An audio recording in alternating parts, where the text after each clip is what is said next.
അവൻ നിങ്ങൾക്കായി കരുതുന്നതാകയാൽ നിങ്ങളുടെ സകല ചിന്താകുലവും അവൻ്റെ മേൽ ഇട്ടുകൊള്ളുവിൻ.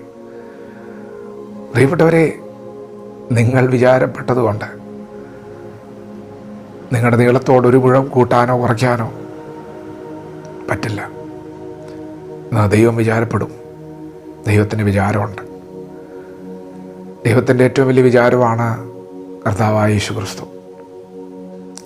നിങ്ങൾ ജനിക്കുന്നതിന് മുമ്പ്, ഞാൻ ജനിക്കുന്നതിന് മുമ്പ് നമുക്കൊക്കെ വേണ്ടി കാൽവറിയിൽ ദൈവം വെളിപ്പെടുത്തിയ കരുതലാണത്.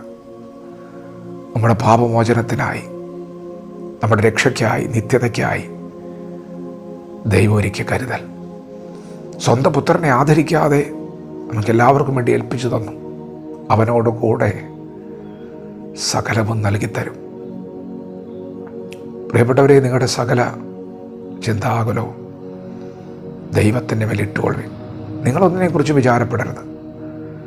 പ്രാർത്ഥനയാൽ, അപേക്ഷയാലും നിങ്ങളുടെ ആവശ്യങ്ങൾ സ്തോത്രത്തോടെ ദൈവത്തോട് അറിയിക്കുക. എത്ര വേണ്ടത് ദൈവത്തോട് അറിയിക്കണം.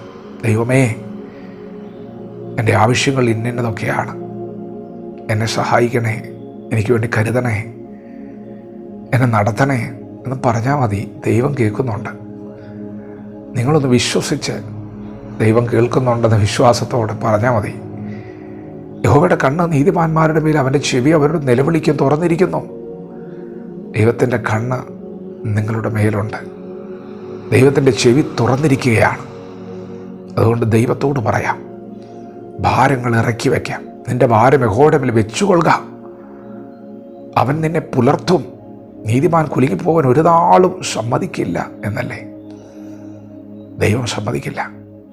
വിശ്വസിക്കുക. ദൈവം നിങ്ങൾക്ക് വേണ്ടി കരുതും. തക്ക സമയത്ത് കരുതും.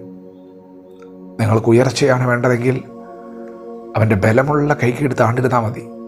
തക്ക സമയത്ത് ഉയർത്തും. നിങ്ങളുടെ ആവശ്യം എന്താണോ അതറിഞ്ഞ് ദൈവാത്മാവ് ഇടപെടും, പ്രവർത്തിക്കും. നിശ്ചയമായും വചനം ചലിക്കും. വചനത്തെ വിശ്വസിക്കുന്നവന് വേണ്ടി വചനം ചലിക്കും. വിശ്വാസത്തോടെ പ്രതികരിക്കാം. ദൈവം നമ്മെ ഓരോരുത്തരും ഈ പകൽ അനുഗ്രഹിക്കുമാറാകട്ടെ.